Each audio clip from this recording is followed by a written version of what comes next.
Hello friends, very good afternoon to all of you. Welcome back to the channel online शिक्षण। आप सभी का सफलता बैच में बहुत बहुत स्वागत है।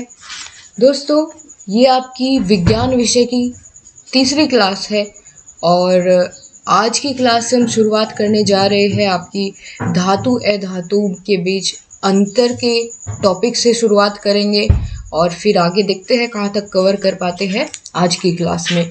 और गाइज, आपके लिए एक अच्छी खबर है कि आपने सुबह वाली क्लास देखी होगी, तो वहाँ हम पेपर 1 का सिलेबस पूरा कंप्लीट कर चुके हैं। पेपर 1 का आपका फुल सिलेबस कंप्लीट हो चुका है। जहाँ से जितना ज़्यादा हो सकता था, जितना कवर कराना था, वो सब कुछ मैं कवर करा चुकी हूँ। इसके बाद हम क्या करेंगे गाइज, जब हमारे सारे सब्जेक्ट लगभग कंप्लीट हो रहे होंगे, ठीक है, और जिस सब्जेक्ट की भी टाइमिंग फ्री होती रहेगी उसकी जगह दूसरा सब्जेक्ट लेता रहेगा और बाकी जिसका सिलेबस अभी कंप्लीट होता रहेगा उसको हम एक साइड रखते रहेंगे, ठीक है। सिर्फ आप उसका रिवीजन भी करेंगे, साथ साथ आपने नोट्स बनाए होंगे अपने, तो उनका रिवीजन भी आपको साथ साथ करते रहना है। बाकी बीच में मैं एक बार टेस्ट भी ले लूँगी आपका और फिर एक बार लास्ट में रिवीजन भी करेंगे मैराथन के साथ, ठीक है। उस मैराथन में हम रिवीजन ही करेंगे, बाकियों के लिए मैराथन होगी लेकिन आपके लिए वो रिवीजन क्लास होगी। तो यहाँ से चलिए शुरुआत करेंगे अपनी आज की तीसरी क्लास की। चलिए गाइस, अपना टॉपिक शुरू करेंगे जिसका नाम है धातु तथा अधातु के बीच अंतर। तो सबसे पहले एक एक करके इनके कुछ मैंने यहाँ पर गुण लिखे हुए हैं, ठीक है। लगभग 8-9 हैं, उनमें से आपको सिर्फ 5 याद रखने हैं जो आपको आसान लगे, जो आपको अभी याद हो जाए, सिर्फ उन्हें ही अपने नोट्स में शामिल करिएगा, ठीक है। यहाँ थोड़ा मैंने एक्स्ट्रा लिखा हुआ है लेकिन उनमें से आप कोई भी 5 याद रखेंगे, ठीक है। 5 से ज़्यादा की ज़रूरत आपको नहीं पड़ेगी। दोस्तों, पहला गुण है पारदर्शिता का नियम, ठीक है। पारदर्शिता का गुण यानी वस्तु के या किसी भी धातु के आर पार अगर देख सकते हैं तो उसमें कैसा गुण होगा, पारदर्शिता का नियम होगा। अगर उसके आर पार हम नहीं देख सकते तो उसमें अपारदर्शिता का गुण होगा। तो धातुएं सभी कैसी होती है, क्या आप धातु के आर पार देख सकते हैं? बिल्कुल नहीं देख सकते। जैसे सोना हो गया, चांदी हो गया, लोहा हो गया, तो इनमें पारदर्शिता का गुण नहीं पाया जाता, या कह सकते हैं कि धातुएं क्या होती है, अपारदर्शी होती है। क्लियर। और वहीं इसी जगह पर अगर हम अधातु की बात करें तो अधातु पारदर्शी भी होती है और अपारदर्शी भी होती है और साथ साथ परभासी भी होती है। तो तीनों प्रकार की होती है अधातुएं, यानी अधातु में तीनों प्रकार के गुण पाए जाते हैं, पारदर्शिता का भी, अपारदर्शिता का भी और परभासी का भी।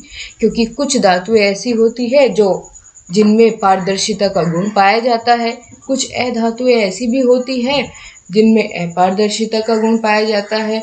तो इस तरीके से हम कह सकते हैं धातुओं में कौन सा गुण होगा, अपारदर्शी का, ठीक है। और धातुओं में कौन सा होगा, अपारदर्शी का गुण होगा। और अधातु में पारदर्शी, अपारदर्शी और परभासी तीनों प्रकार के गुण पाए जाएंगे। इसी के साथ दूसरा यहाँ पर गुण की अगर बात करें वो है सारीय प्रवृत्ति, क्षारीय प्रवृत्ति। तो धातु के ऑक्साइड कैसे होते हैं, क्षारीय होते हैं। आपने पहले भी जब हम इस क्लास में वो अभिक्रिया करवा रहे थे इन सब के बीच में, तब हमने सीखा था पिछली क्लास में। तो धातु के ऑक्साइड क्षारीय होते हैं लेकिन अधातु के ऑक्साइड कैसे होते हैं, अम्लीय होते हैं, एसिडिक होते हैं, ये बेसिक होते हैं। क्लियर। तो ये इनके बीच एक और डिफरेंस है। तीसरा डिफरेंस का हमारा पॉइंट क्या होगा, ध्वनि। ध्वनि उत्पन्न करते हैं कौन, धातुएं। धातुएं, सभी धातुएं क्या करती है, ध्वनि उत्पन्न करती है। लेकिन अगर बात करें अधातु की तो अधातु ध्वनि उत्पन्न नहीं करती है। ये भी इनके बीच में एक डिफरेंस है, ठीक है। इसी के साथ साथ दोस्तों, आपसे यहाँ क्वेश्चन कैसे कैसे पूछेगा, एक बार मैं आपको पहले यही बता दूं। एक तो डिफरेंस ही पूछ सकता है कि धातु अधातु के बीच में डिफरेंस बताइए। इसके साथ साथ आपसे ऐसे भी प्रश्न बन सकता है कि धातु के गुण बताइए, धातु में कौन कौन से गुण पाए जाते हैं। ऐसे ही सिंगल सिंगल करके अधातु में कौन कौन से गुण पाए जाते हैं ये बताइए। तो इस तरह से भी आप इनका आंसर कर पाएंगे इस टेबल की हेल्प से। अगला गुण है अवस्था का, कि किस अवस्था में पाई जाती है। तो धातुएं क्या होती है, सामान्यतः ठोस अवस्था में पाई जाती है, ठीक है, केवल और केवल एक धातु को छोड़कर जिसका नाम है पारा, ठीक है। पारा यानी जिसको हम Hg से डिनोट करते हैं, पारा ही एक ऐसी धातु है जिसमें के जो ठोस नहीं होती बल्कि लिक्विड फॉर्म में पाई जाती है, ठीक है। और उनमें अधात वर्धनीयता का और तन्यता का गुण होता है। तन्यता यानी अगर हम उसको उस पर चोट मार के उसको एक तार के रूप में बदल दे, ठीक है, एक पतले तार के रूप में परिवर्तित कर दे, उसको ही तन्यता कहते हैं। बिल्कुल, तो धातुओं में गुण पाए जाते हैं कि वो ठोस होती है केवल पारे को छोड़कर, और अधात वर्धनीयता का और तन्यता का गुण इनमें पाया जाता है। यहाँ दोस्तों अधात वर्धनीयता से मतलब होता है कि अगर हम किसी धातु को उस पर चोट करते हैं, उसको पीटते हैं, तो वो धातु कैसी चादर के रूप में परिवर्तित हो जाती है, ठीक है। तो ये इस शब्द से यहाँ आप इसका मतलब समझेंगे कि धातु को एक चादर के रूप में बदलना ही अधात वर्धनीयता का गुण होता है, और तन्यता का उसको एक तार की फॉर्म में बदलना, ठीक है, पतले तार की फॉर्म में बदलना ही तन्यता का गुण कहलाता है। ये आपको बहुत अच्छे से क्लियर हो गया होगा कि अवस्था कौन कैसी होती है ठोस की। सामान्यतः तो धातु की अवस्था ठोस होती है केवल और केवल पारे को छोड़ करके, और अधातु की अगर बात करें तो अधातु ठोस, द्रव और गैस तीनों अवस्था में पाई जाती है। क्लियर। आगे बात करेंगे दोस्तों, पांचवा बिंदु है कि घनत्व एवं गलनांक के आधार पर, घनत्व एवं गलनांक के आधार पर धातु का जो अधिक घनत्व होता है वो अधिक होता है एज कंपेयर टू अधातु, और गलनांक भी इसका उच्च होता है। धातु का घनत्व और गलनांक कैसा होता है, उच्च होता है। पर वही अगर बात करें अधातु की, तो अधातु का गलनांक और घनत्व निम्न होता है, ठीक है, कम होता है धातु की कंपैरिजन में। वहीं अगर हम बात करें दोस्तों मिश्र धातु की, तो कुछ धातुएं क्या करती है, आपस में मिल करके एक मिश्र धातु बनाती है, लेकिन अधातुएं मिश्र धातु नहीं बनाती। तो ये भी एक इसका गुण है, ठीक है। आप इसको अपने शब्दों में बहुत आसानी से लिख सकते हैं कि धातुएं आपस में मिलकर के क्या बनाती है, एक मिश्र धातु बनाती है, लेकिन अधातुओं में ये गुण नहीं पाया जाता, वे आपस में मिलकर कोई मिश्र धातु नहीं बनाती है। अगला पॉइंट है अम्लों से क्रिया। धातु किसके साथ क्रिया करता है, अम्ल के साथ क्रिया करता है और लवण बनाते हैं, लेकिन अधातु अम्ल के साथ क्रिया नहीं करते, या कहीं के भी साथ जो आप कह सकते हैं कि अधातु होती है वो क्रिया नहीं करते और लवण नहीं बनाते। इसी के साथ जो आठवां गुण है चालकता का, यानी कंडक्टिविटी का, ठीक है, जिसमें कि बिजली ट्रांसफर हो सके। तो जितनी भी धातुएं होती है सभी धातुएं बिजली की सुचालक होती है। और अगर बात करें अधातु की, तो अधातु में यहाँ पर एक आप कह सकते हैं कि यहाँ आपको थोड़ा सा ध्यान देना पड़ेगा, क्योंकि ग्रेफाइट और कार्बन को छोड़ करके जितनी भी अधातुएं होती है वो बिजली की कुचालक होती है, यानी बिजली की अच्छा स्रोत नहीं होती, बिजली का अच्छा चालक नहीं होती, इसलिए इसको हम कुचालक कहते हैं। लेकिन कुछ एक्सेप्शंस है, जैसे ग्रेफाइट और कार्बन, इनको छोड़ करके बाकी अधातुओं का गुण कैसा होता है, कुचालक वाला होता है, यानी उनसे बिजली जो है वो फ्लो नहीं कर सकती, ठीक है, इलेक्ट्रिसिटी फ्लो नहीं कर सकती। तो ये 8 गुण मैंने बताए, इनमें से आपको जो अच्छा लगे, जो आसान लगे, वो आप इनमें लिख सकते हैं, ठीक है, बिल्कुल बहुत अच्छे तरीके से। दोस्तों जहाँ हमने यहाँ बात की थी कि कुछ अधातुएं ठोस भी होती है, तो ये कौन कौन सी अधातुएं हैं आप चाहे तो लिख सकते हैं। जैसे दोस्तों आयोडीन हो गया, ठीक है, आयोडीन, तो ये अधातु है और ठोस अवस्था में पाई जाती है। और इसी के साथ फॉस्फोरस हो गया, कार्बन सल्फर हो गया, तो ये ऐसी अधातुएं हैं जो ठोस अवस्था में पाई जाती है। एक बार फटाफट से इसका रिवीजन करेंगे और आप अपने नोट्स में कैसे लिखेंगे वो आपको मैं एक बार बता देती हूँ। तो हम क्या पढ़ रहे हैं, धातु और अधातु के बीच अंतर। पहला गुण था दोस्तों पारदर्शिता का गुण। तो सभी धातुएं कैसी होती है, अपारदर्शी होती है, लेकिन जो धातुएं होती है उनमें दोनों गुण पाए जाते हैं, पारदर्शिता का भी और अपारदर्शिता का भी।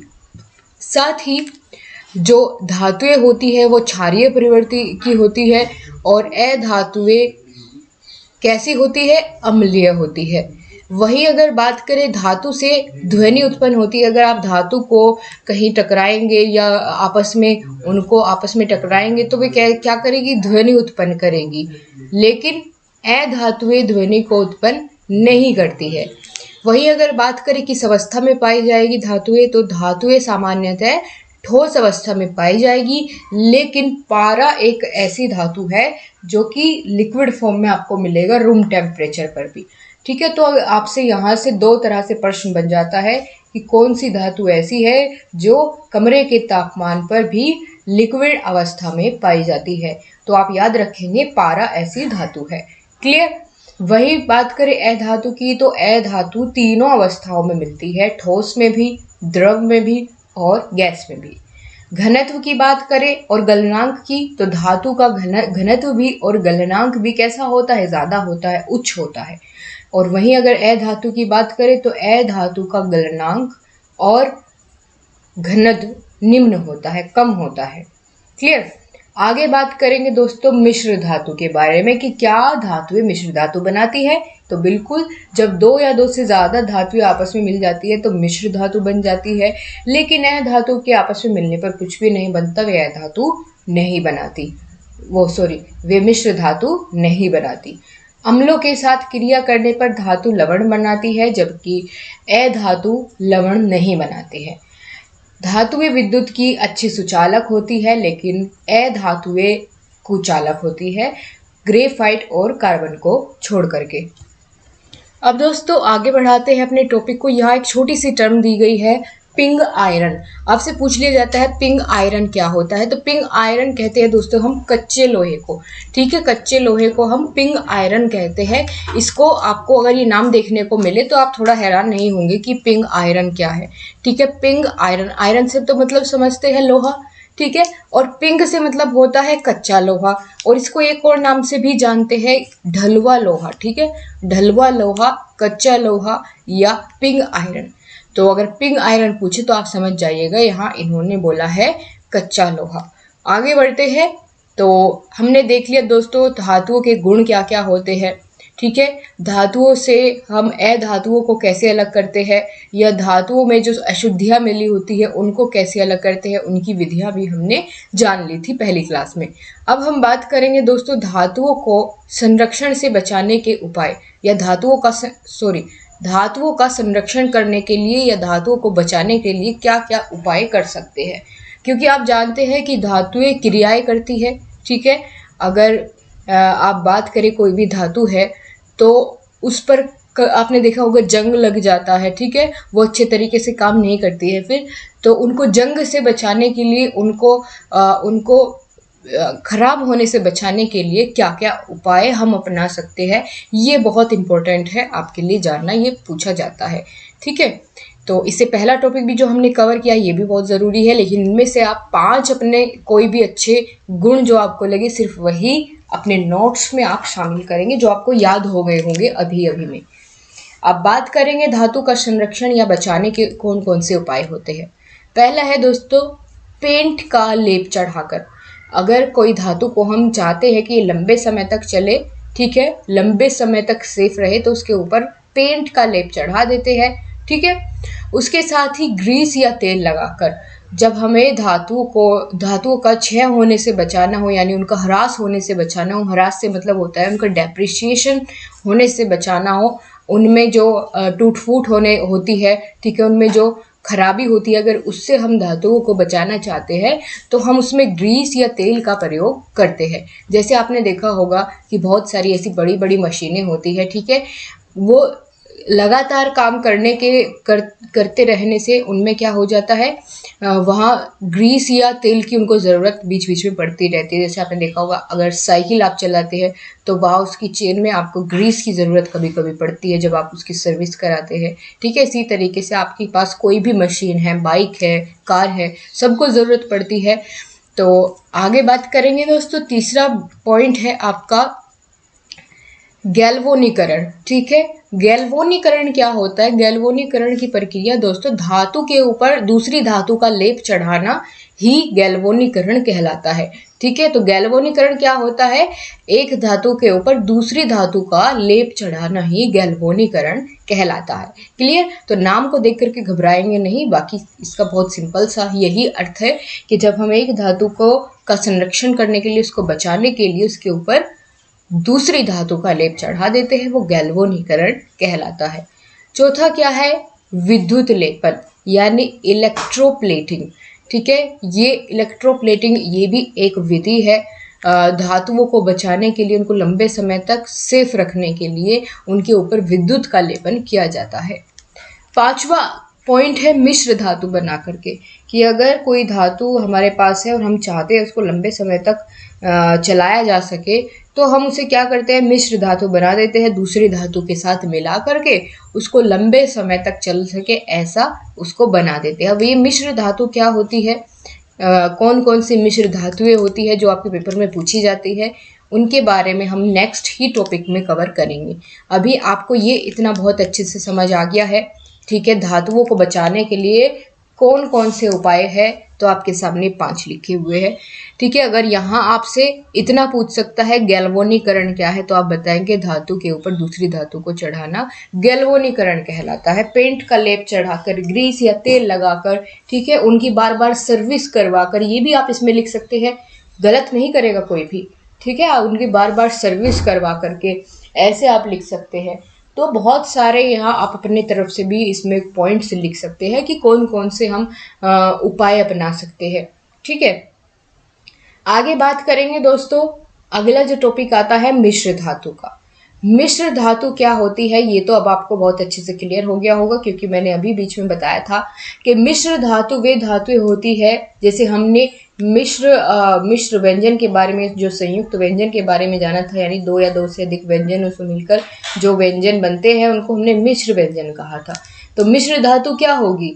जो 2 या 2 से अधिक धातुओं से या अधातुओं का समांगी मिश्रण होती है, उसको मिश्र धातु कहते हैं। यानी धातु के साथ कोई अधातु मिला करके भी मिश्रण तैयार किया जाता है। ठीक है, वो भी मिश्र धातु बनता है। लेकिन अगर अधातु को अधातु में मिलाएं तब कोई मिश्र धातु नहीं बनती है। ठीक है, तो ये आप हमने ऊपर विशेषता में जाना था। ठीक है, कभी आप उसको लेकर के यहाँ कंफ्यूज रहे तो ये आपने समझा। मिश्र धातु क्या होती है? जब 2 या 2 से अधिक धातुएं आपस में मिलकर के एक समांगी मिश्रण बनाती है, उसको हम मिश्र धातु कहते हैं। या 2 या 2 से अधिक धातुओं को मिलकर जो हमें नई धातु प्राप्त होती है, उसको हम क्या कहते हैं? मिश्र धातु कहते हैं। ठीक है, बिल्कुल। यहाँ प्रक्रिया बताई गई है कि बनेगी कैसे मिश्र धातु। तो हम 2 या 2 से अधिक धातुओं को पिघाल कर, ठीक है, आपस में मिलाकर के फिर उसको मिश्र धातु ऐसे बनाते हैं, ऐसे प्राप्त होती है मिश्रित धातु। अब दोस्तों कुछ प्रमुख मिश्र धातु है जो कि आपके पेपर में पूछी जाती है कि पीतल किस किस धातु से मिलकर बना होता है, पीतल क्या मिश्र धातु है या नहीं। ठीक है, तो इस तरह से आपका ये प्रश्न बन जाते हैं कि, या ऐसे भी पूछ लेता है कोई भी 2 मिश्र धातु के नाम लिखिए, है ना। तो हमें पता होना चाहिए कि कौन सी मिश्र धातु किस किस धातु से मिलकर के बनी होती है। तो बहुत ही जो प्रमुख सी है आपके पेपर में पूछ ली जाती है, वही यहाँ पर मेंशन की गई है। पहला है दोस्तों पीतल। पीतल जो मिश्र धातु है, पहले तो यही समझिए पीतल कैसी धातु है? मिश्रित धातु है। ठीक है, मिश्र धातु है। तो अगर आपसे पेपर में पूछा जाए पीतल कैसी धातु है, तो आप वहां मिश्र धातु बताएंगे। क्लियर? और पीतल किस किस धातु से मिलकर के बनी होती है? तो तांबा और जस्ते से मिलकर बनती है आपकी पीतल मिश्र धातु। तांबे और जस्ते से मिलकर के आपकी बनेगी मिश्र धातु पीतल। उसके बाद कांसा जो मिश्र धातु है, ये किस किस से मिलकर के बनी है? तो तांबा और टिन को अगर हम आपस में मिलाए तो कौन सी धातु हमें मिलेगी? कांसा मिलेगी। क्लियर? तांबा और जस्ता मिलाए तो पीतल मिलेगा, और तांबा के साथ टिन मिला दे तो हमें कांसा मिलेगा। उसके बाद है सोल्डर। सीसे को और टिन को जब हम एक साथ मिला देते हैं तो हमें जो मिश्र धातु प्राप्त होती है वो क्या कहलाती है? सोल्डर कहलाती है। अगर हम सीसा और टिन को एक साथ में मिलाते हैं, है ना, तो हमें प्राप्त होगी मिश्र धातु सोल्डर नाम से। उसके बाद जो स्टेनलेस स्टील होती है, जिसके आप लोगों के घर में बर्तन होते हैं, ठीक है, चम्मच, कटोरी, ग्लास, ये सभी किसके बने होते हैं? स्टेनलेस स्टील के बने होते हैं। आपने बहुत अच्छे से ये नाम सुना हुआ होगा कि ये बर्तन तो स्टेनलेस स्टील का है, ठीक है, खराब नहीं होगा। तो वो मिश्र धातु होती है स्टेनलेस स्टील। अब कैसे कैसे बनती है, तो बात करें लोहा, क्रोमियम और निकल से मिलकर के बनती है स्टेनलेस स्टील। लोहा, क्रोमियम और निकल से मिलकर के बनेगी स्टेनलेस स्टील, ठीक है। ये 4 प्रमुख है। अब हमने मिश्र धातु के बारे में भी बहुत अच्छे से क्लियर कर लिया है। एक बार फिर से मेरे साथ आप लोग समझेंगे। मिश्र धातु क्या होती है? 2 या 2 से अधिक धातुओं के मेल से बनी धातु को हम मिश्र धातु कहते हैं। मिश्र धातु के उदाहरण हैं पीतल, कांसा, सोल्डर, स्टेनलेस स्टील। अगर आपसे इस तरह से पूछा जाए कि पीतल मिश्र धातु कौन कौन सी धातु से मिलकर के बनी होती है, तो तांबा और जस्ता से। कांसा मिश्र धातु किस किस से मिलकर के बनी है, तो तांबा और टिन से। सोल्डर मिश्र धातु सीसा और टिन से मिलकर बनती है। स्टेनलेस स्टील धातु मिश्र धातु लोहा, क्रोमियम और निकल से मिलकर के बनती है। अब दोस्तों यहाँ पर इस चैप्टर को ख़त्म करते करते इसके कुछ इम्पोर्टेंट फैक्ट्स हैं, उनको हम जानेंगे और इसी के साथ ही चैप्टर हमारा कंप्लीट हो जाएगा। क्लियर?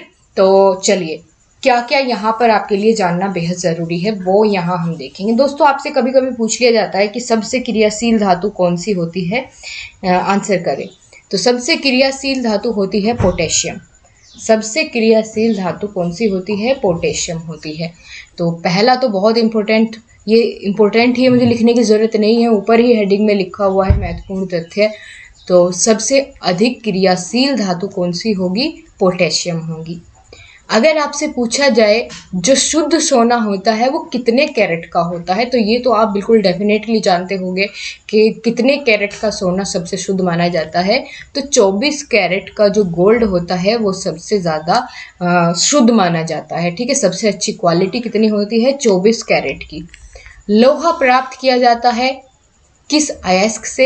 तो हमने ऊपर जब वो टेबल की हेल्प से क्लियर किया था कि लोहा किस अयस्क से प्राप्त होगा, तो वहाँ हमने जाना था कि लोहा जो है वो हेमेटाइट से प्राप्त होता है।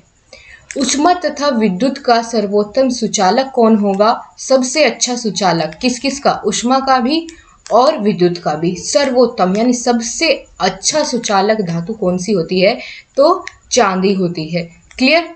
सबसे अधिक मात्रा में जो पाई जाने वाली धातु है, जो यहाँ सबसे ज़्यादा मात्रा में पाई जाती है, वो एल्यूमिनियम है।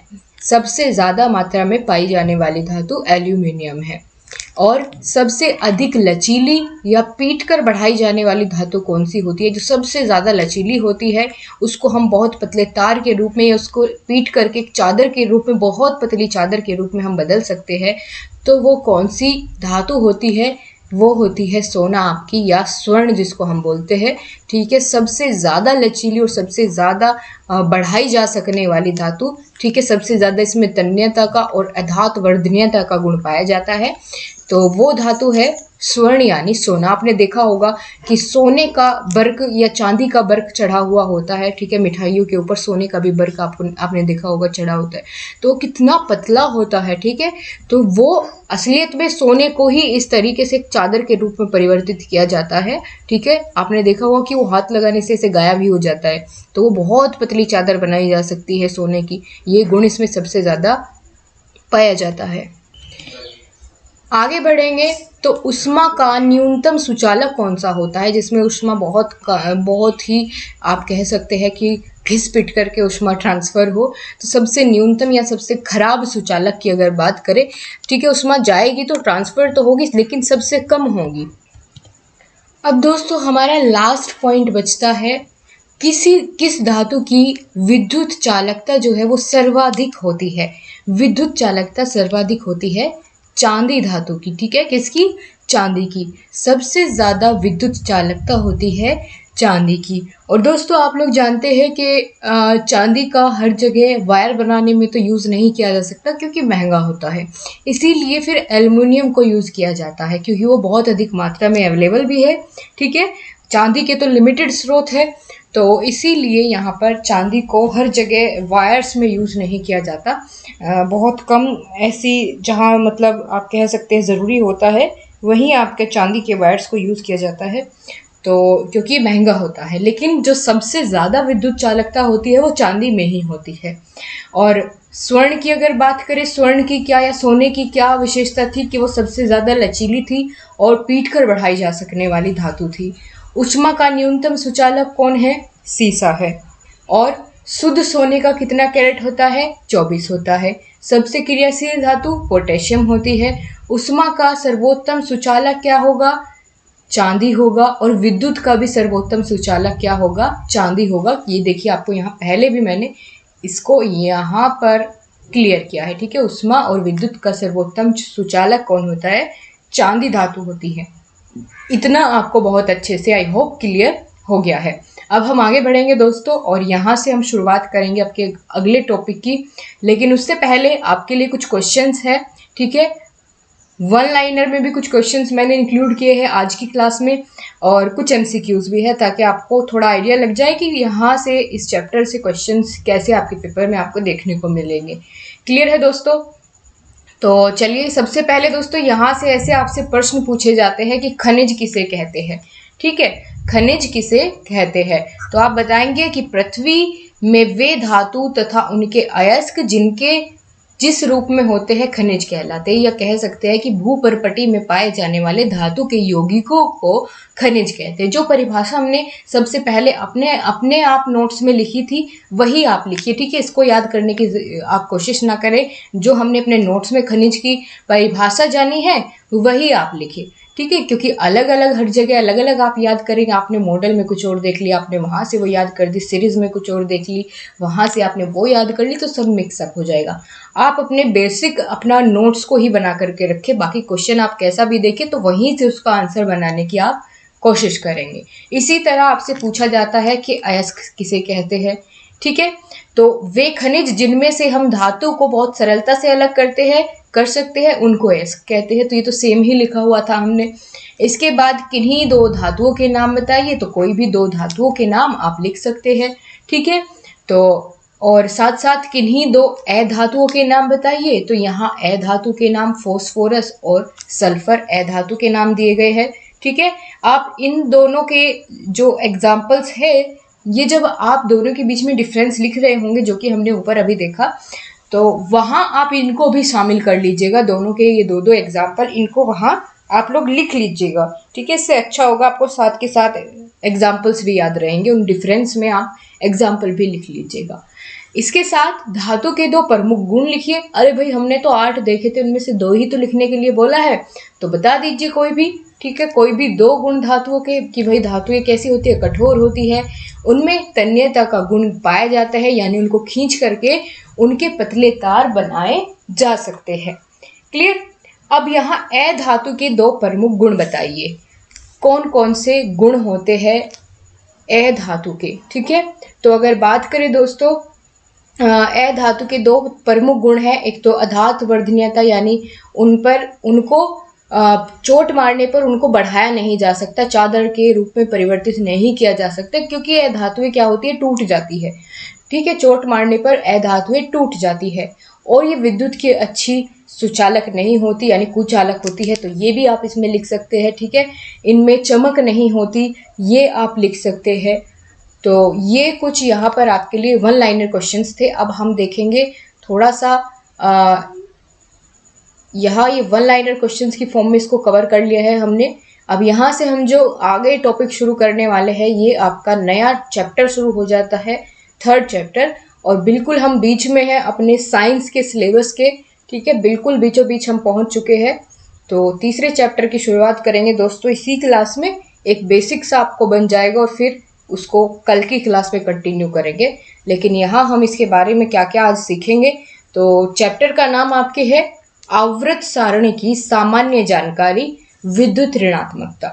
देखिए यहाँ आपको क्या कहा गया है कि आवर्त सारणी की आपको सामान्य जानकारी चाहिए, सामान्य जानकारी आपको होनी चाहिए, ज्यादा आपको नहीं घुसना है कि टेबल में इस आवर्त सारणी में ये क्या लिखा है, यहाँ क्या हो गया, ठीक है, क्योंकि आपको सामान्य जानकारी चाहिए और आपसे सामान्य से ही प्रश्न इस चैप्टर से बनते दिखाई देते हैं।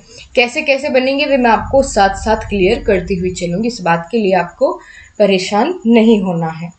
तो सबसे पहले तो दोस्तों हम लोग जानेंगे कि आवर्त सारणी क्या होती है, आवर्त सारणी किसे कहते हैं।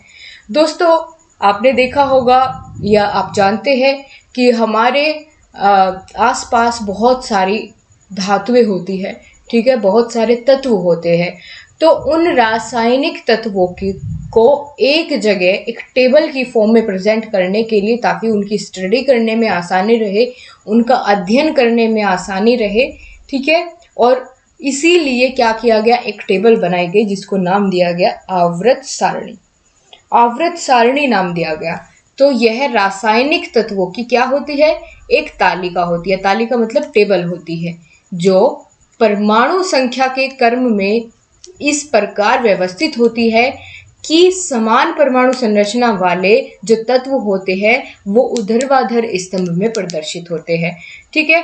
तो यहाँ आपको ये बिल्कुल समझ में आ जाएगा अभी ऊर्ध्वाधर क्या बोला मैंने, स्तंभ क्या है, ठीक है। अगर आप पहली बार इसको पढ़ रहे हैं तो बिल्कुल क्लियर होगा। बाकी अभी आप इतना समझ करके चलिए कि आवर्त सारणी क्या होती है, कि सभी रासायनिक तत्वों को उनकी परमाणु संख्या के आधार पर एक तालिका में व्यवस्थित करना ही आवर्त सारणी होती है।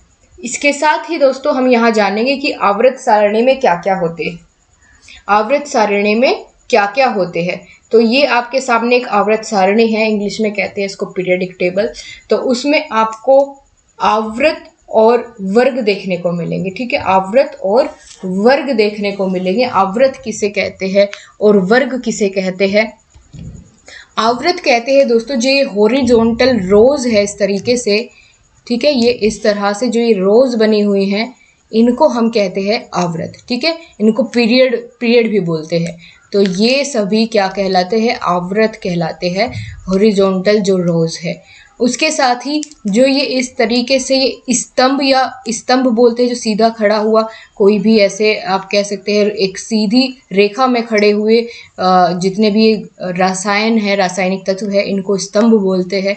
तो ये जो इस तरीके से आप लाइंस देख रहे हैं, ठीक है, इनमें ये आपके बहुत सारे केमिकल आप कह सकते हैं कि बहुत सारे रासायनिक तत्व रखे हुए हैं, तो इनको हम बोलेंगे वर्ग। और जो ऐसी रेखाएं हैं इनको बोलेंगे हम आवर्त, ठीक है। ये क्या होंगे, वर्ग होंगे, सीधी रेखा में जो ऊपर से नीचे की तरफ ऐसे वर्टिकली खड़े हुए हैं इनको हम वर्ग बोलेंगे, और जो ऐसे हॉरिजॉन्टल है इनको हम क्या बोलेंगे, आवर्त बोलेंगे, ठीक है। मैं यहाँ डिनोट कर देती हूँ कि ऐसे वाली जो रेखाएं हैं वे क्या है, आवर्त है, और जो ये सीधी खड़ी रेखाएं होती है इनको हम क्या कहते हैं, वर्ग कहते हैं।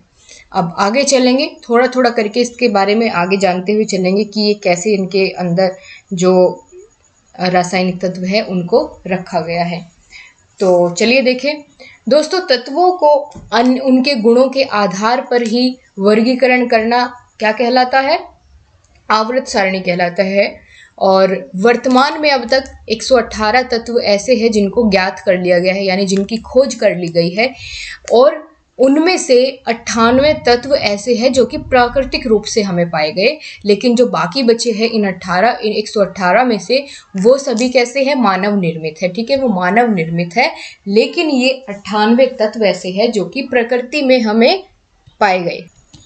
तो इतना आप सभी को समझ में आया, ठीक है। अगर आपसे पूछ लिया जाए कि वर्तमान में अब तक कितने तत्वों को ज्ञात किया गया है, तो 118 तत्व ऐसे हैं जिनको ज्ञात कर लिया गया है, और इन 118 तत्वों में से कुल 98 तत्व ऐसे हैं जो कि हमारी प्रकृति में हमें एज इट इज मिले, और बाकी बचे मानव निर्मित है, ठीक है, जो मानव निर्मित है, कृत्रिम रूप से तैयार किए गए हैं, आर्टिफिशियली तैयार किए गए हैं।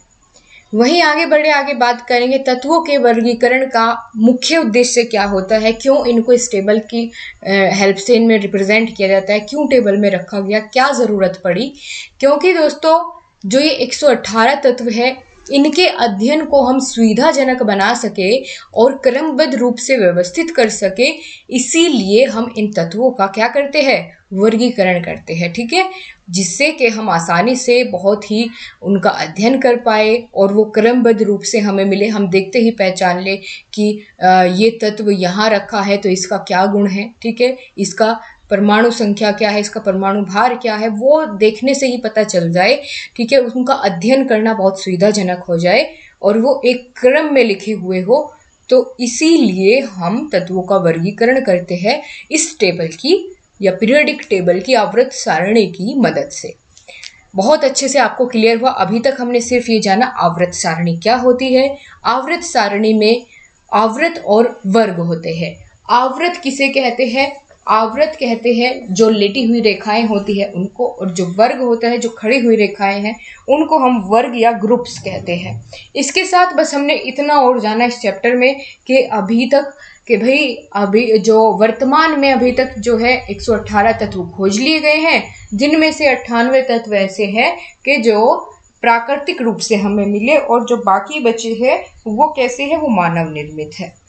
और क्यों करते हैं इसका वर्गीकरण, ताकि अध्ययन को सुविधाजनक बनाया जा सके। ठीक है, सुविधा हो पढ़ने में, क्रमबद्ध रूप से व्यवस्थित किया जा सके, इसलिए हम आवर्त सारणी का निर्माण करते हैं। और आज आपको बिल्कुल एनर्जी भी मेरी वापस दिख रही होगी। ठीक है, मैं बहुत अच्छा फील कर रही हूँ अभी, तो मेरी एनर्जी आपको आज की क्लास में अलग से दिख रही होगी। ठीक है, मेरा बोलने का अभी कहती नहीं हूँ कभी फिर से शुरू हो जाए। तो चलिए थोड़ा थोड़ा जानेंगे। आपसे पूछ लिया जाता है कि वर्ग किसे कहते हैं। ठीक है, और वर्गों की संख्या कितनी होती है, इस तरीके से आपसे पूछा जाता है पेपर में, और पूछा गया है बीटीसी 2018 में कि वर्ग किसे कहते हैं, है ना। तो चलिए अब वर्ग के बारे में, आवर्त के बारे में अगर थोड़ा बहुत भी कहीं कंफ्यूजन होगा वो अब दूर हो जाएगा। वर्ग किसे कहते हैं, तो गाइस आवर्त सारणी में जो 18 ऊर्ध्वाधर स्तंभ, ऊर्ध्वाधर स्तंभ से मतलब है जो वर्टिकल ऐसे कॉलम्स होते हैं, जो ये ऐसे बने वर्टिकल कॉलम्स होते हैं, इनको हम वर्ग कहते हैं।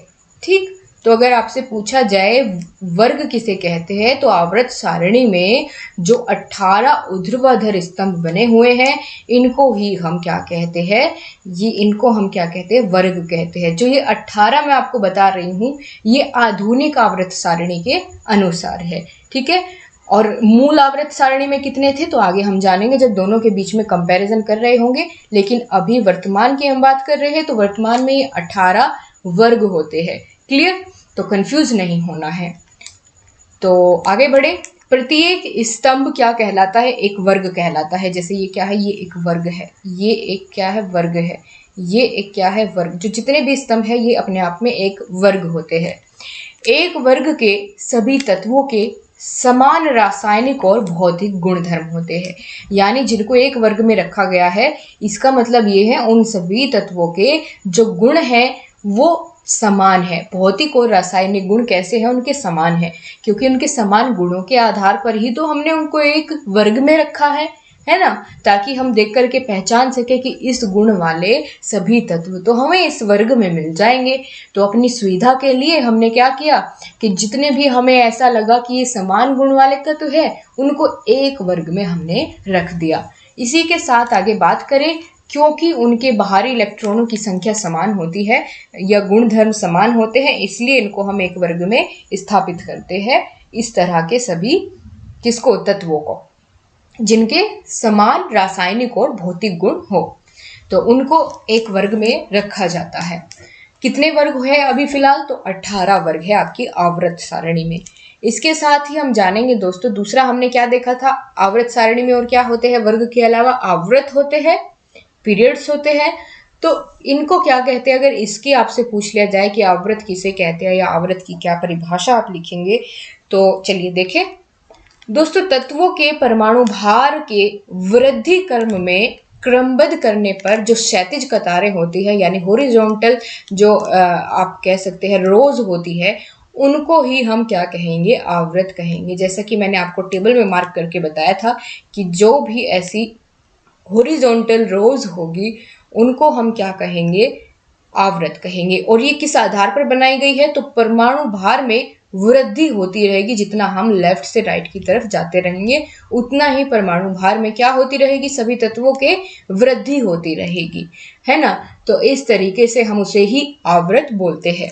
एक बार और देखेंगे, वर्ग क्या है, जो वर्टिकल कॉलम होते हैं यानी स्तंभ के रूप में होता है, उनको हम वर्ग कहते हैं, जिनकी संख्या कितनी है, 18 है।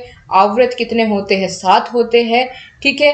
वर्ग में हम उनके भौतिक और रासायनिक गुण जिनके समान हो उनको रखते हैं, और आवर्त में इनके परमाणु भार में वृद्धि के क्रम में इनको रखा जाता है। बहुत अच्छे से, आई होप आपको ये बेसिक सी जानकारी क्लियर हो गई होगी कि आवर्त सारणी में वर्ग आवर्त किसे कहेंगे, है ना।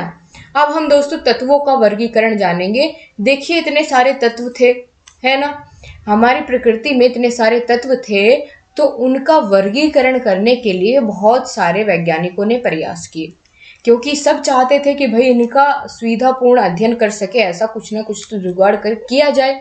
ऐसे तो बहुत सारे हैं, सारे के सारे तत्व बिखरे घूम रहे हैं, कैसे इनका अध्ययन करें, ठीक है। कोई ना कोई सुविधाजनक तो हमें ऐसा कुछ बनाना पड़ेगा, कोई ऐसी सारणी तो बनानी पड़ेगी कि जिसमें हम एक जगह पर सभी तत्वों को रख सके और उनकी पहचान भी बहुत आसानी से कर सके। तो इसी संदर्भ में सबसे पहला प्रयास किया था दोस्तों डोबरनियर ने, ठीक है। डोबरनियर ने सबसे पहला प्रयास किया था तत्वों का वर्गीकरण करने का। तो डोबरनियर ने कौन सा नियम दिया, त्रिक नियम दिया, यानी त्रिक नियम के तहत इन्होंने आवर्त सारणी को बनाने की कोशिश की थी सबसे पहले, है ना। लेकिन इनका प्रयास दोस्तों सफल नहीं हो पाया। क्यों नहीं हो पाया तो हम अभी जानेंगे। सबसे पहले आप क्या सीखेंगे कि सबसे पहला प्रयास किसने किया था, डोबरनियर ने किया था, जो कि असफल रहा। और डोबरनियर का कौन सा नियम है, तो त्रिक नियम है। अगर इंग्लिश में बात करें तो डोबरनियर्स लॉज ऑफ ट्रेड्स, है ना।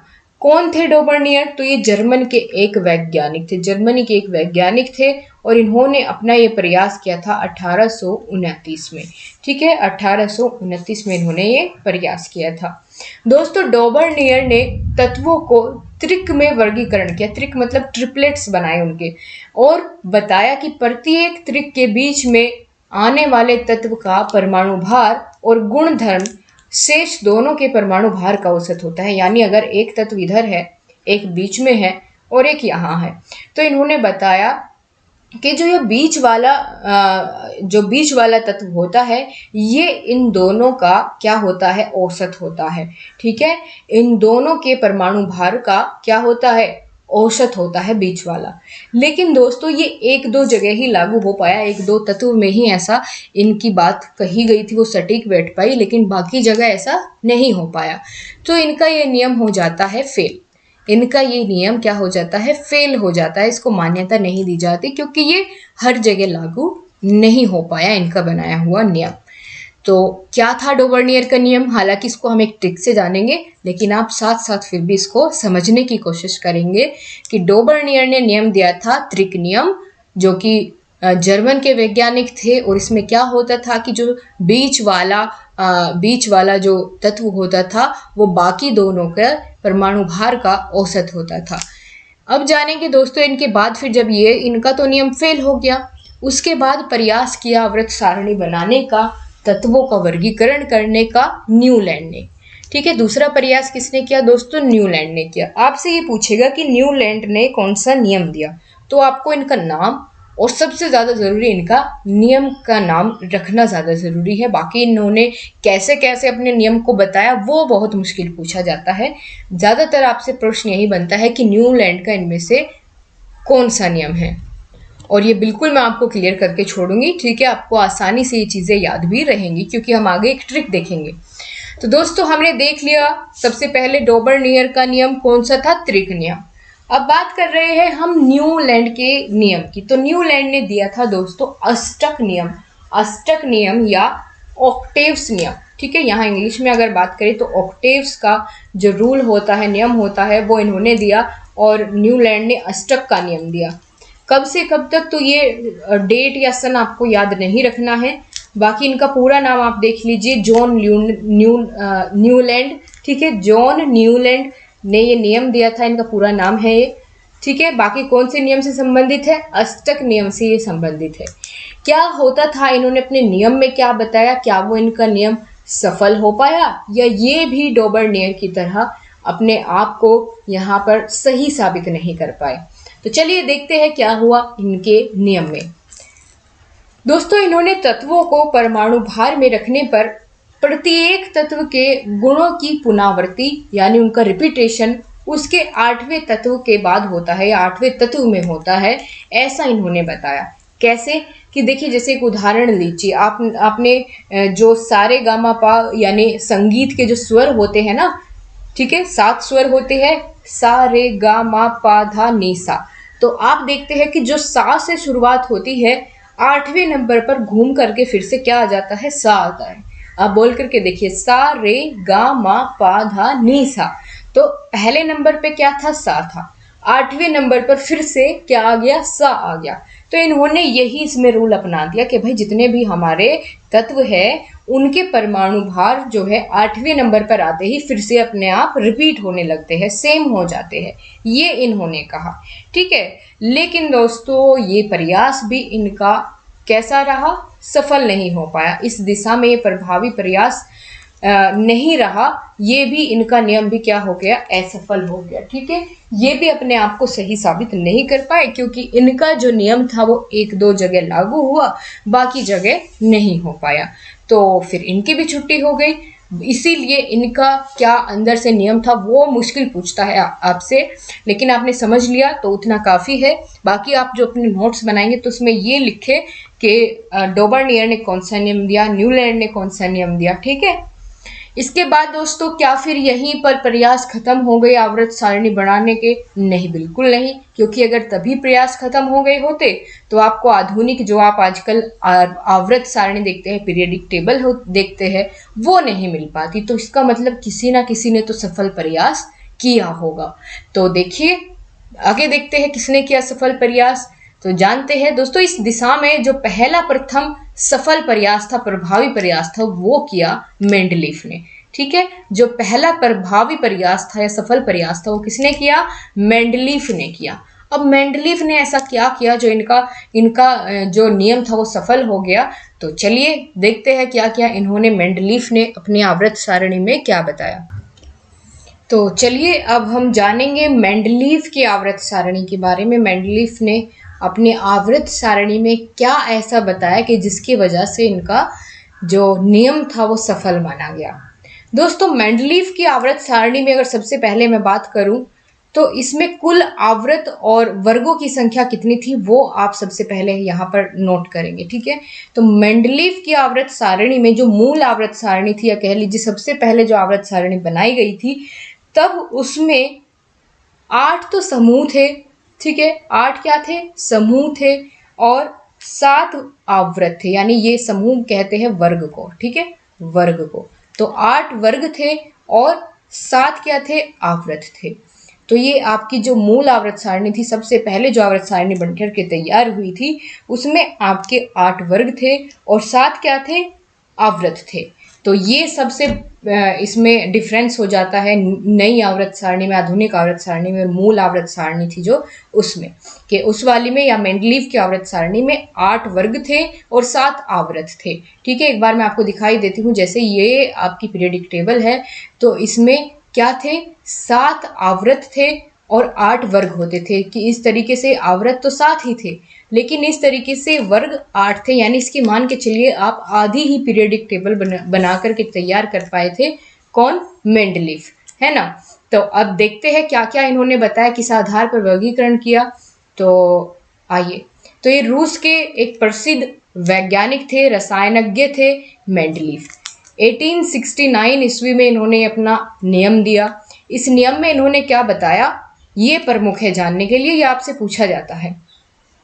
तो दोस्तों, इस नियम के अनुसार इन्होंने तत्वों के भौतिक और रासायनिक गुण उनके परमाणु भार के आधार पर विभाजित किए। ठीक है, उनके परमाणु भार के आवर्ती फलन होते हैं, यानी इनके परमाणु भारों की आवर्ती होती रहती है, अर्थात तत्वों को उनकी परमाणु संख्याओं के अनुसार रखा जाए तो समान गुण धर्म वाले जो तत्व है वो एक नियमित अंतर के बाद पढ़ते रहते हैं। इन्होंने क्या कहा कि जो परमाणु संख्या के आधार पर अगर हम इन तत्वों का वर्गीकरण करें, परमाणु संख्या के आधार पर अगर हम इनका वर्गीकरण करेंगे इन तत्वों का, तो क्या होगा कि जो समान गुण धर्म वाले तत्व होते हैं वो एक नियमित अंतर पर रिपीट होंगे। ठीक है, और ऐसा हुआ भी, लगभग ऐसा ही हुआ कि जो समान गुण धर्म वाले समान गुणों वाले तत्व थे वो एक संख्या के बाद फिर क्या होते थे, रिपीट होने लगते थे। ठीक है, एक नियमित अवसर के बाद फिर से क्या होने लगते थे, रिपीट होने लगते थे। तो इन्होंने अपनी आवर्त सारणी किस आधार पर बनाई, परमाणु संख्या के आधार पर। ठीक है, इन्होंने अपनी आवर्त सारणी परमाणु संख्या के आधार पर बनाई। तो ये आपको यहाँ बेसिक सी याद रखने वाली बात है। आगे बात करें दोस्तों, मेंडलीफ ने अपनी आवर्त सारणी को अपने आप ही 2 बार संशोधित भी किया। ठीक है, जो इन्होंने सबसे पहले आवर्त सारणी बनाई थी वो कब बनाई थी मेंडलीफ ने, तो वो 1869 में। तो दोस्तों मेंडलीफ ने अपनी आवर्त सारणी को 2 बार फिर से संशोधित किया 1871 में, जब नए तत्वों की खोज हुई। ठीक है, तो सफिशिएंट नहीं रही वो आवर्त सारणी जो पहले बनाई गई थी, तो उसमें कुछ संशोधन किया और फिर उसके बाद फिर और नए नए तत्व मिलते चले गए। तो मेंडलीफ की आवर्त सारणी को 1913 में एक बार फिर से संशोधित किया गया। संशोधित का मतलब होता है कि उसमें चेंज करना। ठीक है, उसको फिर से एक बार तैयार करना नए चेंजेस के साथ। तो 2 बार इसमें संशोधन किया गया। तो दोस्तों हमने मेंडलीफ की आवर्त सारणी के बारे में जान तो लिया, लेकिन एक बार हम उनकी बनाई गई आवर्त सारणी को एक बार देख भी लेते हैं। ठीक है, तो मैंने आपको बताया था जो मेंडलीफ की आवर्त सारणी थी उसमें आपके कितने वर्ग थे और कितने आवृत थे, अभी मैंने आपको बताया था। जल्दी से आप लोग कमेंट बॉक्स में आंसर करेंगे कितने वर्ग और आवृत थे मूल सारणी में, या पूछ लिया जाए मेंडलीफ की आवर्त सारणी में। ठीक है, तो ये यहाँ पर आप लोग देख पा रहे हैं। ठीक है, देखिए दोस्तों, इस जो ये मेंडलीफ की आवर्त सारणी है ये सारणी बनाई गई थी मेंडलीफ के द्वारा, और आप देख रहे हैं इसमें बीच बीच में यहाँ आपको कुछ खाली जगह दिखाई दे रही है ना, ये यहाँ पर कुछ खाली कॉलम्स आपको दिख रहे हैं। तो दोस्तों मेंडलीफ ने खाली कॉलम्स ऐसे बीच में क्यों छोड़े थे, क्योंकि दोस्तों मेंडलीफ का कहना था कि आगे आने वाले समय में और भी तत्वों की खोज की जाएगी। ठीक है, कि जितने तत्व मिल गए हैं ये तो ठीक है, लेकिन आगे आने वाले समय में बहुत सारे नए तत्व मिलेंगे और उन तत्वों को इन कॉलम्स में बैठाया जाएगा, उनको यहाँ जगह दी जाएगी जो मैंने खाली छोड़ी है, और आगे आने वाले जो वैज्ञानिक है वो इसको फिल करते चले जाएंगे मेरी आवर्त सारणी को। क्लियर? सो गाइज, अभी तक हम जिस टॉपिक को कवर कर रहे हैं उसमें हमने सबसे पहले जाना आवर्त सारणी क्या होती है। आवर्त सारणी में आवृत और वर्ग पाए जाते हैं। आवर्त सारणी बनाने के प्रयास किस किस वैज्ञानिक ने किए, और उसके बाद हमने मेंडलीफ की आवर्त सारणी के बारे में जाना। उसके साथ ही दोस्तों मेंडलीफ की आवर्त सारणी वैसे तो सफल रही, लेकिन उसके कुछ दोष थे। ठीक है, तो वही हम लोग जानने वाले हैं कि मेंडलीफ की आवर्त सारणी में कौन कौन से दोष थे। इसकी आवर्त सारणी को दीर्घ आवर्त सारणी के नाम से भी जानते हैं। तो अगर आपसे दोस्तों क्वेश्चन कैसे भी पूछा जाए दीर्घ आवर्त सारणी के दोष या मेंडलीफ की आवर्त सारणी के दोष, तो आप एक ही तरीके से आंसर करेंगे, जो कि हम अब जानने वाले हैं। ठीक है, तो देखते हैं क्या क्या दोष थे इस आवर्त सारणी में। तो सबसे पहला दोष क्या था कि आवर्त सारणी में जो हाइड्रोजन है उसकी स्थिति असंगत थी, यानी उसको कहीं बैठाने की जगह नहीं मिल रही थी कि हाइड्रोजन को कहाँ बैठाया जाए। ठीक है, क्योंकि इसके अलग अलग गुण थे। ठीक है, तो इस वजह से हाइड्रोजन की जो स्थिति थी वो यहाँ पर फिक्स नहीं हो पा रही थी कि कहाँ इसको रखा जाए। इसी के साथ दूसरा बात करें, दूसरा दोष क्या है, तो एक समान तत्वों को पृथक जबकि कुछ असमान तत्वों को एक ही वर्ग में रखा गया था। यानी इन्होंने कहा तो ये था कि भाई एक जैसी प्रकृति वाले गुणधर्म वाले जो भी तत्व है उनको मैं एक साथ रख रहा हूँ, लेकिन इसमें कुछ एक्सेप्शंस भी थे कि कुछ तत्व ऐसे थे जो कि अलग अलग गुण वाले थे, उनको एक जगह पर रखा गया था, और कुछ ऐसे भी थे जिनके अलग अलग गुण थे और उनको एक जगह एक ही वर्ग में रख दिया गया था। तो ये भी इस आवर्त सारणी का दोष था। तीसरा अगर बात करें, तत्वों के कुछ असंगत युग्मों की स्थिति। यानी वही सेम बात है कि भाई कुछ असंगत थे, उनको फिर भी एक समूह में रख दिया गया था। चौथा क्या है, आवर्त सारणी में तत्वों के समस्थानिकों को कोई स्थान नहीं दिया गया था। समस्थानिक से मतलब अगर बात करें कि देखिए जैसे दोस्तों समस्थानिक वे होते हैं जिनके परमाणु क्रमांक समान होते हैं लेकिन उनके जो परमाणु भार होते हैं वो भिन्न भिन्न होते हैं। जैसे अगर मान लीजिए यहाँ हम बात करेंगे ठीक है कार्बन की, तो इसका जो यहाँ पर आप देख पा रहे हैं परमाणु क्रमांक जो है वो तो सेम है लेकिन इसके परमाणु भार क्या है, अलग अलग हो सकते हैं। तो यहाँ इसके जो समस्थानिक थे उनको कोई जगह नहीं दी गई थी। ठीक है, तो ये भी इसकी एक लिमिटेशन है। ठीक है, बिल्कुल, इतना आप सभी को बहुत अच्छे समझ में आया। और दोस्तों यहाँ पर एक और इसके साथ हम ये भी ऐड कर सकते हैं कि अक्रिय गैसों को यहाँ पर स्थान नहीं दिया गया था। जो लास्ट में कॉलम बाद में आकर के मोजले ने लास्ट में इस आवर्त सारणी में आखिर में एक कॉलम और जोड़ा जिसमें अक्रिय गैस सारी रखी गई, जैसे हीलियम, नियोन, ठीक है, तो क्रिप्टन, ये सभी गैसों को स्थान नहीं दिया गया था मेंडलीफ की आवर्त सारणी में। ये सभी इसके दोष माने जाते हैं। ठीक है, इनमें से आप 3 ये पॉइंट्स याद कर लीजिएगा जो आपको इसमें से ज़्यादा अच्छे तरीके से याद रह सके। उन 3 को आप अपने नोट्स में ज़रूर शामिल करिएगा क्योंकि ये पूछा गया प्रश्न है आपका प्रीवियस ईयर पेपर में। ठीक है, दीर्घाकार आवर्त सारणी के दोष करके ये आपसे पूछा गया प्रश्न है। अब दोस्तों इसी चैप्टर को हम आगे बढ़ाते हुए यहाँ एक और आपका टॉपिक बच जाता है जो कि है मेंडलीफ की आवर्त सारणी के लाभ। क्योंकि हमने दोष की तो बात कर ली है लेकिन क्या इसके लाभ भी थे, तो हाँ बिल्कुल लाभ जरूर थे, तभी तो हमने इसका नियम सफल माना। ठीक है, मेंडलीफ का तो क्या क्या इनके नियम में इनकी सफलता वाली बात थी या लाभ कौन कौन से थे, तो ये देखते हैं। पहला है यह सारणी सहायक पाई गई। सहायक किसमें, कि जितने भी आगे आने वाले वैज्ञानिक हुए उनको इससे एक आधार मिल गया था कि भाई किस आधार पर हम तत्वों का वर्गीकरण कर सकते हैं, ऐसे भी हो सकता है। यानी उनको बहुत हेल्प मिली इनकी बनाई गई आवर्त सारणी से।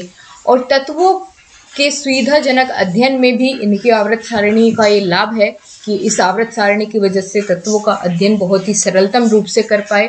ठीक है, बहुत ही सुविधाजनक हो गया। तीसरा लाभ क्या है, नए तत्वों के गुणों की भविष्यवाणी करने में भी इससे हेल्प मिली क्योंकि इसने बीच बीच में जगह खाली छोड़ी हुई थी नए आने वाले तत्वों के लिए। तो क्या हुआ, इससे इनकी जो भविष्यवाणी थी कि यहाँ पर जो मैंने खाली जगह छोड़ी है यहाँ पर कोई और तत्व आ जाएगा ऐसे ही गुणधर्म वाला, तो वो सफल रही। ठीक है, बहुत सारे ऐसे तत्व थे जो इनके इन खाली बॉक्सेस में भरे गए थे। साथ ही तत्वों की संयोजकता ज्ञात करने में भी इससे मदद मिलती है इनकी आवर्त सारणी से। और वास्तविक परमाणु भारों को ज्ञात करने में भी सहायता मिली मेंडलीफ की आवर्त सारणी से। तो ये सभी क्या थे, इसके गुण थे या लाभ थे मेंडलीफ की आवर्त सारणी के। तो मेंडलीफ के बारे में हमने जान लिया गाइस। ठीक है, हमने न्यूमैन के बारे में जान लिया है। और आपका जो तीसरे वैज्ञानिक थे जिसने सबसे पहले यहाँ प्रयास किया था जिसका नाम क्या था यहाँ पर, डोबेनियर। ठीक है, डोबर्नियर, तो इनके बारे में भी हमने बहुत अच्छे से जान लिया है। एक बार फटाफट से इसका रिवीजन करते हैं कि हमने क्या सीखा आवर्त सारणी वाले चैप्टर में। आवर्त सारणी में दोस्तों 2 प्रकार से हम इसको बांट सकते हैं आवर्त सारणी को, आवर्त और वर्गों में। ठीक है, आधुनिक आवर्त सारणी की अगर बात करें उसमें वर्गों की संख्या 18 है और आवृत्त 7 है। जबकि अगर आपसे क्वेश्चन में ये पूछा जाए कि मेंडलीफ की आवर्त सारणी में कितने वर्ग हैं, तो उसमें 8 वर्ग है और 7 आवृत्त है। ठीक है, या मूल आवर्त सारणी आपसे पूछ ले, मूल यानी शुरुआती तौर पर जो आवर्त सारणी सबसे पहले बनाई गई थी। दोस्तों आवर्त सारणी बनाने के पीछे क्या उद्देश्य था, तो जितने भी 118 तत्व हैं इनका सुविधाजनक अध्ययन हो सके और क्रमबद्ध रूप से व्यवस्थित रूप से इनका अध्ययन हो सके, इसके लिए आवर्त सारणी का निर्माण किया गया। ठीक, इसके साथ ही दोस्तों हम बात करें कि वर्ग किसे कहते हैं, आवृत्त किसे कहते हैं, ये आपके पेपर में पूछा गया प्रश्न है। तो आवृत्त किसे कहेंगे, सबसे पहले यही जानते हैं। आवृत्त होता है कि वर्ग क्या होता है, आवृत्त सारणी में जितने भी ऊर्ध्वाधर स्तंभ होते हैं, ठीक है, वर्टिकल कॉलम्स होते हैं, उनको ही हम वर्ग कहते हैं। और वर्ग के जितने भी तत्व होते हैं उनके रासायनिक और भौतिक गुणधर्म समान होते हैं। और अगर आवृत्त आपसे पूछ लिया जाए तो आवृत्त होती है परमाणु भार में वृद्धि के अनुसार ये बढ़ते रहते हैं, ठीक है। क्षैतिज जो कतारें होती है ये क्या कहलाती है, ये आपकी आवृत्त कहलाती है, ठीक है। तत्वों के परमाणु भार के वृद्धि क्रम में क्रमबद्ध करने पर क्षैतिज कतारें जो प्राप्त होती हैं उनको हम आवृत्त कहते हैं।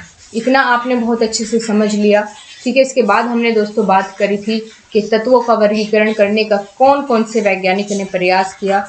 डोबर्नियर ने किया, जिन्होंने त्रिक नियम दिया, फिर न्यूलैंड ने अष्टक का नियम दिया, और उसके बाद जो मेंडलीफ थे, मेंडलीफ ने अपनी सफल आवर्त सारणी बताई। अब इसका एक छोटा सा ट्रिक जानते हैं कैसे आप याद रखेंगे कि किसके बाद कौन सा वैज्ञानिक आया, ठीक है। ये आप मेंडलीफ को यहाँ देख पा रहे हैं। तो चलिए ट्रिक की बात करते हैं। आप दोस्तों एक शॉर्ट फॉर्म याद रखेंगे, कौन सी, DNMM।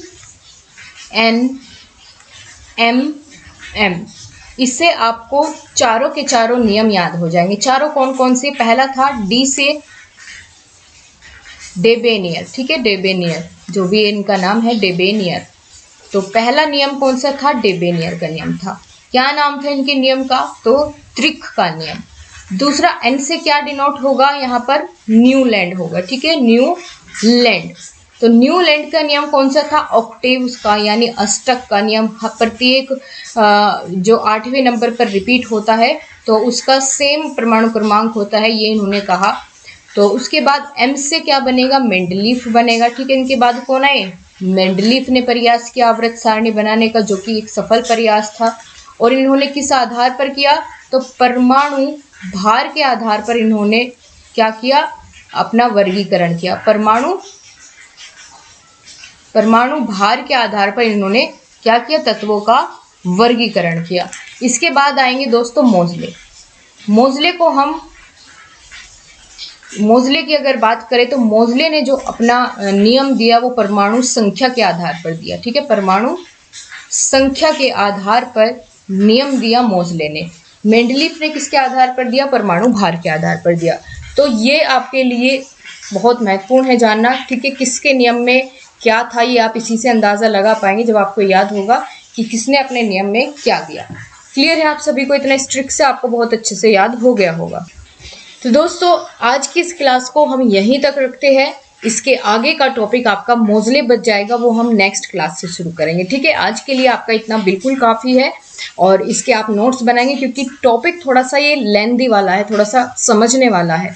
तो अगर एक दिन में मैंने ये ज़्यादा कंप्लीट कराया तो फिर उससे आपको प्रॉब्लम हो सकती है। तो मुझे साथ साथ उस बात का भी ध्यान रखना है कि आपको चीज़ें साथ के साथ समझ आती हुई चले, क्योंकि अगर मैं कोर्स पूरा करवा दूँ लेकिन आपके समझ से ऊपर हो, उसका कोई फ़ायदा नहीं रहेगा, ठीक है। तो इतना समय आपको मिलना चाहिए कि एक टॉपिक के बीच में थोड़ा सा गैप हो, अगर टॉपिक थोड़ा सा टफ आ रहा है तो इसको आप लोग समझने की कोशिश करेंगे, नोट्स इसके बनाएंगे साथ के साथ, और फिर आपसे शाम की क्लास में मिलेंगे। तब तक के लिए आप सभी को नमस्कार। अगर आपका कोई भी डाउट बचता है आप कमेंट बॉक्स में ज़रूर पूछें, मैं उसका रिप्लाई आपको ज़रूर करूँगी। So thank you so much guys, शाम को मिलेंगे, तब तक के लिए अपना ध्यान रखिए और स्वस्थ रहिए।